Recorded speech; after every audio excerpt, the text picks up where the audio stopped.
personalizado, porque ya son dosis como tal que ya están estudiadas en todas las disciplinas deportivas o en personas físicamente activas.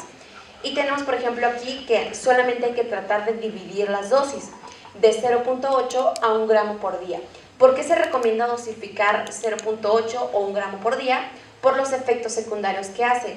La betalanina tiene un efecto secundario o efecto contraproducente al cuerpo que hace la parestesia. La parestesia es como la comezón y, siendo honestos, es como muy tedioso estarse rascando todo el tiempo, todo el día, por medio del consumo de ese tipo de suplementos. Entonces, lo ideal es ocupar 0.8 a 1 gramo por día. En atletas, ya hablando específicamente de atletas, se puede utilizar una fase de carga más una fase de mantenimiento. La fase de carga se puede hacer con la dosis máxima de 5 gramos y la fase de mantenimiento se puede realizar con la fase, por ejemplo, de 2.5, 3 gramos, más o menos tanteando, es decir, un protocolo, digamos, de teoría y la práctica. Y ahora yéndonos, por ejemplo, a la parte de la cafeína, tenemos que, a mí me gusta siempre desdoblar todo desde el punto fisiológico o bioquímico. Tenemos, por ejemplo, que tenemos receptores de cafeína y tenemos receptores de adenosina. La adenosina, a nivel fisiológico, naturalmente hablando, es un inductor natural del sueño. Aproximadamente estos receptores se activan entre 10:30, 11:30 de la noche, cuando ya bostezamos, tengo sueño. Estos son totalmente naturales, es decir, que mi mismo cuerpo los va a estar sintetizando naturalmente hablando. Pero ¿qué pasa, por ejemplo, con los receptores de cafeína? Esto es muy sonado, por ejemplo, para las personas que toman cafeína de noche y de repente se despiertan porque tienen que que terminar un trabajo, un examen, entregar algo al día siguiente, etc.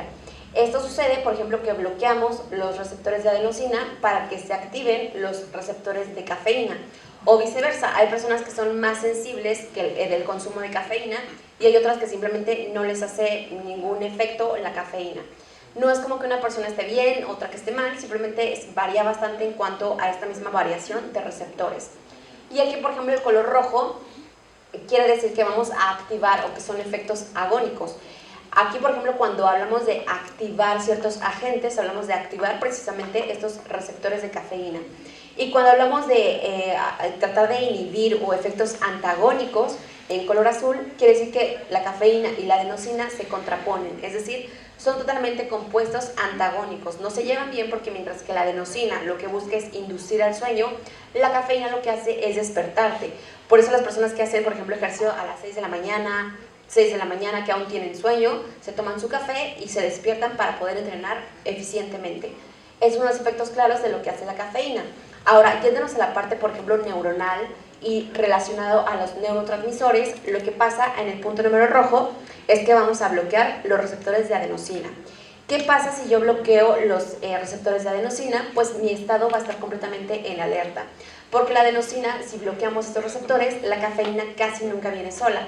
La cafeína viene también con una parte de las catecolaminas, es decir, la adrenalina. Entonces, es por eso que empleado a nutrición deportiva, empleado al entrenamiento, fisiología del ejercicio, casi siempre ustedes van a dar cuenta que cuando una persona hace un entrenamiento, el que sea, llamémoslo a lo mejor de pesas, el típico gimnasio, siempre que estamos entrenando se va a activar, se va a liberar ciertas catecolaminas. Y eso es algo totalmente natural. Hablando en temas de suplementación, bloqueamos la adenosina, la cafeína nunca va sola, está ligada a una catecolamina llamada adrenalina. Y aquí, por ejemplo, una vez que pasa esta síntesis de adrenalina, yo me siento físicamente más activo.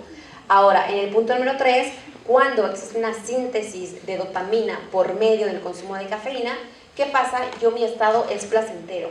La dopamina también se relaciona bastante con ese estado de placer después del consumo de cafeína, terminé bien mi entrenamiento y eso nos permite sentirnos bien con nosotros mismos.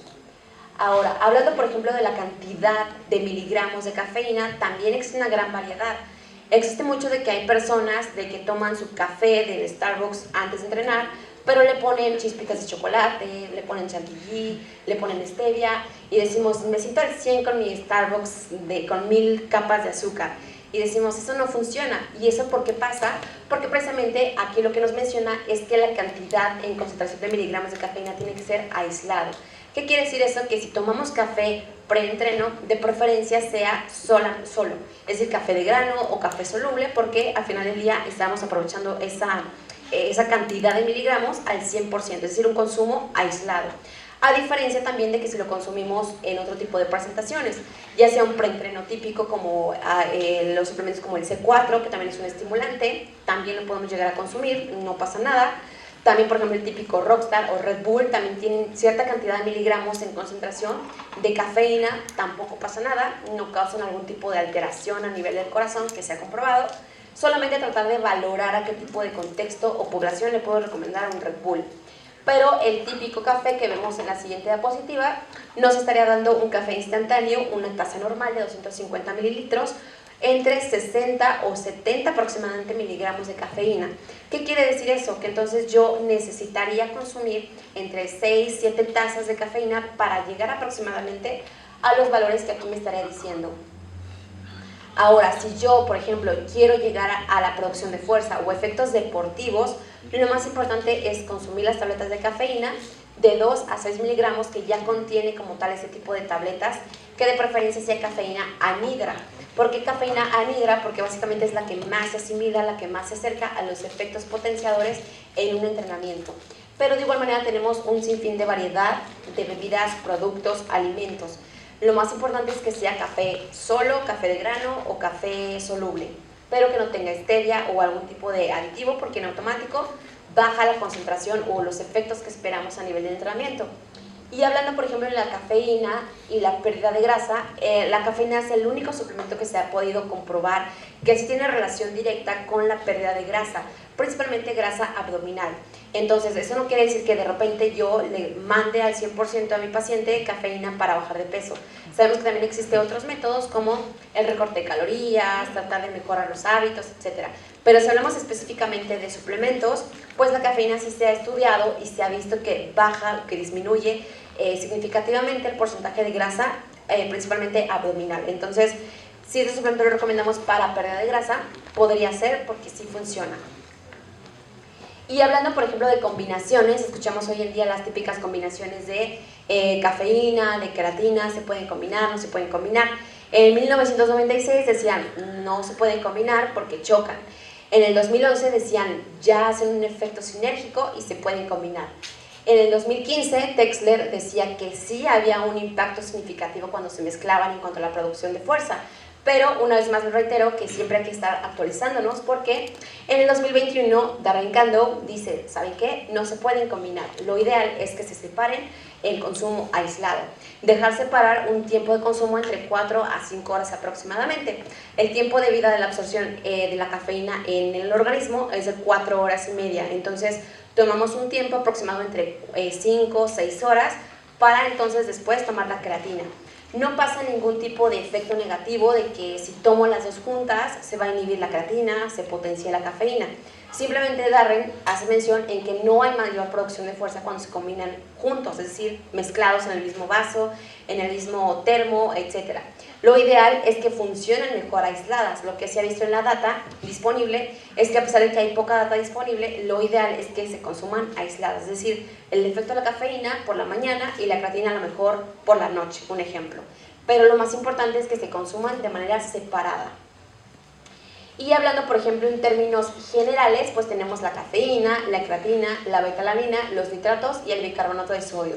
Es decir, este tipo de suplementos son los que mayor funcionan, que tienen mejor respuesta en cuanto al estímulo de nutrición deportiva y aplicado sobre todo pues a un entrenamiento de alto impacto. Tanto los intermitentes, tanto los de fuerza, explosión, potencia, etc. Incluso en culturistas, todo ese tipo de suplementos tienen también un punto bastante importante, bastante sinérgico. Cuando hablamos de la vitamina D, yo les decía que la vitamina D sí funcionaba. Tenemos, por ejemplo, aquí que la vitamina D no se considera como una ayuda ergogénica. Platicábamos de lo que eran las ayudas ergogénicas o suplementos potenciadores. La vitamina D no se considera una ayuda ergogénica porque acuérdense que ergo pues viene de producir cierto tipo de trabajo, producir algo. Entonces ergogénico, conjunto, esta palabra pues va más allá de potenciar algo. En este caso potenciar un rendimiento, un entrenamiento, una marca, una competencia, etc. Aquí la vitamina D es un requisito biológico que todos necesitamos porque como es una vitamina liposoluble, se hace más acuosa en un ambiente liposoluble, es decir, de grasa. Ahora, yo les decía al principio que todo nuestro sistema, organismo, está repleto de ciertos fosfolípidos, de membranas lipídicas, que somos ricos en ácidos grasos poliinsaturados. Cuando hablamos en terminología deportiva específicamente hablando, el nivel de evidencia nos menciona que cuando hay atletas o deportistas que tienen una deficiencia de vitamina D en plasma, sí pudiera llegar a haber algún tipo de deficiencia, principalmente de testosterona libre. ¿Y eso por qué? Porque sabemos que la testosterona va ligada a la síntesis de colesterol y el colesterol necesita también una captación directa ¿con qué? Con la testosterona. Entonces, si mi atleta no está mejorando a lo mejor sus marcas, su rendimiento, tampoco está incrementando masa muscular, probablemente es porque la vitamina D en plasma no la tenga tan elevada o no tenga los valores plasmáticos ahí presentes. Y ahora, esto no lo voy a hacer como tan largo, pero lo más importante que hay que conocer de este mapa o esta síntesis de la vitamina D es que hay que saber elegir cuál vitamina D en el mercado es la ideal. Conocemos que hay vitamina D más calciferol en el mercado, que si puedo comprar vitamina D2 o compro vitamina D sola. Ya existen un sinfín de marcas de vitamina D o subclasificados, pero aquí, por ejemplo, hablando de la síntesis a nivel fisiológico, la ideal es comprar vitamina D3. ¿Por qué vitamina D3? Porque es la que ya va a tener, mejor dicho, una expresión a nivel directo de los tejidos diana. Tejidos diana puede ser a nivel masa muscular, algún órgano, algún tejido, etc. Por eso vitamina D3. Tomando en cuenta que la síntesis, como les platicaba, va a ser directamente por medio de los rayos del sol. Tenemos aquí, empezamos con una síntesis del 7-dehidrocolesterol, partimos en dos esta palabra, y tenemos que la vitamina D ya está ligada con ciertas moléculas de colesterol. Sabemos que una vez que tomamos el sol, pues se penetra a nivel de la piel y ya se convierte a nivel de la piel en previtamina D o pre-colecalciferol. Cole del colesterol y calciferol, pues de la palabra de calcio. De hecho, hay muchos suplementos que se hacen llamar vitamina D más calcio o más calciferol o más no sé qué, y esos hay que quitarlos porque lo único que sí funciona es vitamina D3, porque es la forma más activa en la cual el cuerpo lo va a asimilar o lo va a aprovechar. Entonces, ya una vez que está convertido en esto, necesita convertirse a calciferol aislado. ¿Y quién me va a ayudar a convertir el calciferol a hidroxivitamina D2, a vitamina D3? Pues un órgano y una enzima. Necesitamos una enzima llamada 25-hidroxilasa, donde bajamos, por ejemplo, aquí, no se alcanza a ver por acá, pero tenemos, por ejemplo, 3 puntos importantes que nos van a permitir que se convierta la vitamina D2 a vitamina D3, principalmente la paratormona. Por eso hay personas, por ejemplo, que tienen un daño a nivel del tiroideo y también tienen el típico famoso metabolismo lento y no tienen como un punto bastante importante.